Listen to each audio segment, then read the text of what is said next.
Yeah, curious about now your thoughts on like this whole Arlington Heights, like moving where the Bears play to Arlington Heights. You know, as a Bears fan and somebody that, you know, has been involved in the business. Well, the most interesting question is who the hell is going to pay for it? I still don't know who's going to pay for it because the McCaskey family is not going to pay for it. That's not the way they roll. And the state's, I don't really think the state's going to be paying for it. So it's all fun and games. I'm sure something has been figured out behind the scenes, but that's the first question I ask. Now, look, I get yelled at by my friends who live in the city. They hate the fact that the Bears are going to leave, most of them grew up in the suburbs. They think the suburbs, they think that I live in Northbrook, that I live in like Detroit. Like they think it's so far away. It's a 25-minute stroll down the highway and you're there. Maybe 30, 35 minutes. Look, in terms of Arlington Heights, do I like the fact that the Bears are going to leave the city? No. I mean, the Bears are, it's the city is the Bears. It goes hand in hand. That being said, what they can build in that location is incredibly intriguing, both as a civic pride, building up that area, just pure money capital they can get out of it. And just the things they can build. I mean, think of what they can add to the experience. An absolute Bears Hall of Fame. I mean, a glorious franchise, somewhat, but wonderful history, great legacy. You know, a reason to get up there, to come up there, relatively close to O'Hare. You know, there's a lot of traveling Bears fans who can jump on I believe they're going to be working on the Metra. They're going to have, trains running, which is a huge point of Soldier Field sucking through and through. Plenty of parking.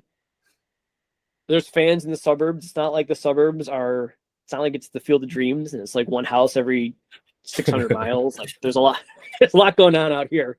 I mean, I live 15 minutes away. I'm intrigued. I mean, the amount of restaurants and lifestyle places and food, and it's gonna be awesome. I mean, now the important thing is they're gonna be able to do what Soldier Field will never do, which is be able to grow, not be a weird looking UFO in the middle of a major street.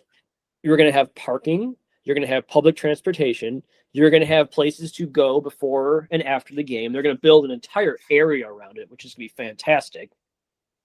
Most likely, it's going to be absolutely overwhelmed by gambling, which I love. To the extent that I'm very curious if that will be the play. That will be, I'm not going to name names, but will there be a company who that area is called the blank whatever, fill in the blank. Someone's got to pay for it, and corporations will go crazy over it. But the other thing that intrigues me is just having an arena that's not the smallest arena or field in the NFL. This is the third largest city. This is the classic type, team 1-2, us and the Packers. We are the NFL. To have the smallest stadium with this hungry of fans. Most of the fans who are Bears fans have had tickets for years and years and years. It's not, so season tickets aren't as easy as you think, so getting better access would be fantastic, but with a caveat that everybody who has a ticket needs to be able to keep their tickets. Absolutely 100%. But look at what we can get. You give me a Final Four. You give me concerts all year. You give me exhibitions. You give me bowl games. You give me a Super Bowl, probably one and one only.